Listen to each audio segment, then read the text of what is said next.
Ionise हुआ तो इसकी एनर्जी थी -349 kilo जॉल per mole.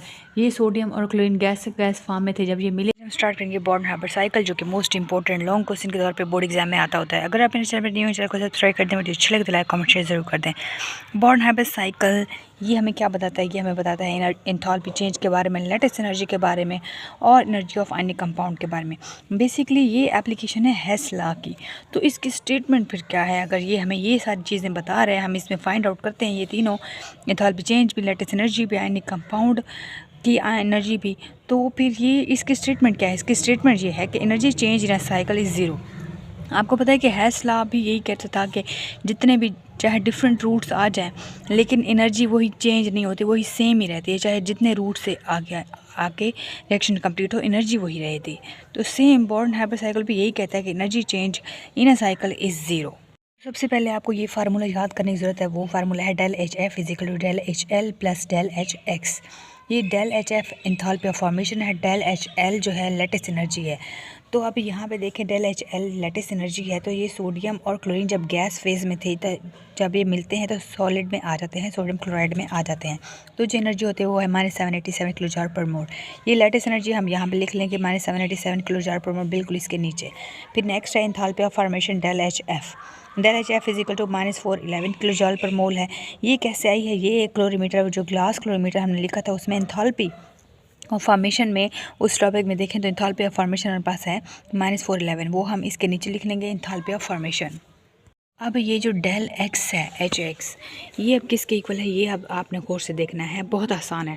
Del H X is equal है डेल एच वन के plus del H two plus del H three plus del H four के, ये equal है।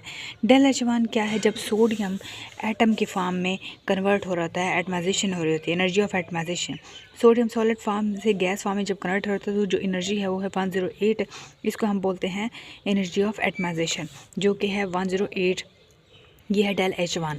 डेल एच टू क्या है? जब सोडियम आयनाइज हो जाता है, जब अपने एक इलेक्ट्रॉन गैस फॉर्म में होता है, लेकिन ये इलेक्ट्रॉन अपन निकालता है तो ये एन प्लस फॉर्म में आ जाता है, एन ए पॉजिटिव और एक इलेक्ट्रॉन इसने निकाल दिया, तो जो एनर्जी होगी वो है 496 किलो जॉल पर मोल। ये है एनर्जी ऑफ आयनाइजेशन, यानी कि सोडियम पॉजिटिव फॉर्म में है। तो ये हो गई हमारे पास डेल एच टू। पहले हमने डेल एच वन निकाली है। सोडियम जब गैस सॉलिड से गैस में गया है तो 108, यानी इसको एनर्जी ऑफ एटमाइजेशन हमने बोला है। सोडियम एट एम लिखा है, सोडियम एटमाइजेशन, एनर्जी थी 108। जब सोडियम आयनाइज हुआ है वो डेल एच टू थी, तो 496 किलो जॉल पर मोल। फिर अब क्लोरीन की बारी आती है। क्लोरीन गैस से एटम में गया, बिल्कुल सेम है ये। अब क्लोरीन की बारी है। क्लोरीन गैस से जब एटम में गया है तो जो एनर्जी थी वो थी 121। ये क्लोरीन की एटमाइजेशन एनर्जी है, वो है 121। ये del H three. Del H four chlorine की आयनाइजेशन एनर्जी होगी। जब क्लोरीन एक इलेक्ट्रॉन लेगा, इसके ऊपर चार्ज आएगा, आयन आएगा, Cl नेगेटिव, तो जो एनर्जी होगी वो होगी -349 किलो जॉल पर मोल। तो ये डेल एच फोर के इक्वल है। तो ये डेल एच फोर में हम लिखेंगे -349। फिर अब इनको हम करेंगे प्लस, तो हमारे पास जो आंसर आएगा वो होगा 376। ये आएगी डेल एच एक्स की, ये डेल एच एक्स की आएगी। फिर हम ये जो -7 367 है, 376 है, यहाँ पे लिखेंगे प्लस 376। तो डेल एच एक्स की वैल्यू हमारे पास आ गई 376। 376 हम डेल एच के नीचे लिखेंगे प्लस 376। 376 जब इधर आएगा तो ये माइनस में हो जाएगा, तो ये -787।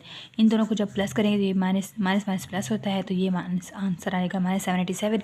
ये जो -787 ये इधर जाएगा तो ये प्लस हो जाएगा, तो प्लस और माइनस कट हो जाएंगे, तो ये आएगा 0 के इक्वल। जो मोस्ट इंपॉर्टेंट चीज़ है ना, वो है इसकी डायग्राम। अब यहाँ पे देखें सोडियम, अब इसकी एटमाइजेशन एनर्जी है 108 किलो जॉल पर मोल।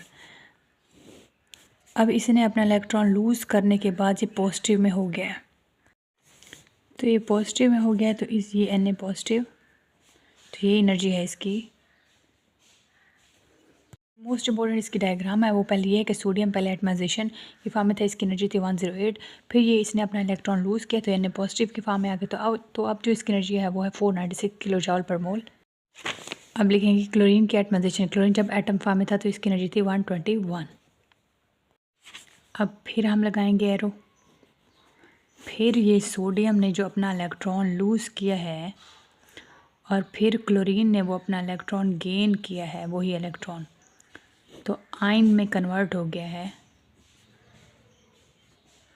तो ये जो क्लोरीन की आयनाइजेशन एनर्जी है, क्लोरीन की ये है -349।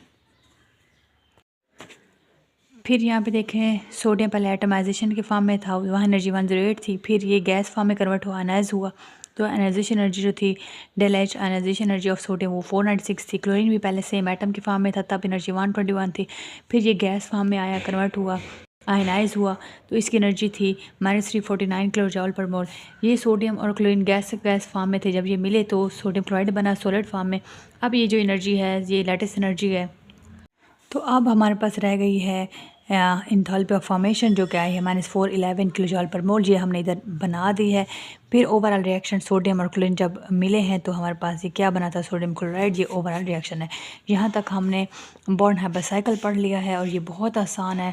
पहले सोडियम एटमाइजेशन फॉर्म में उसकी एनर्जी लिखनी है, फिर आयनाइजेशन वाली एनर्जी देखनी है, फिर क्लोरीन की एटमाइजेशन वाली, फिर क्लोरीन जब आयन लेता है सोडियम से तो उसकी एनर्जी लिखनी है आयनाइजेशन वाली, फिर सोडियम और क्लोरीन को मिला देना है, फिर लेटेस्ट एनर्जी और फॉर्मेशन एनर्जी जो थी एंथैल्पी ऑफ फॉर्मेशन वो एनर्जी इधर लिख लेनी है, दोनों को इधर मिला के ओवरऑल रिएक्शन इधर लिख देना है। तो ये हमारा बॉर्न हाइबर साइकिल यहाँ पे कंप्लीट होता है। तो यहाँ तक कोई मसला ज़रूर पूछिएगा, वीडियो अच्छी लगे तो लाइक कमेंट शेयर ज़रूर कर दें। मिलते हैं नेक्स्ट लेक्चर में, अपना ख्याल रखिएगा। थैंक यू सो मच, अल्लाह हाफिज़।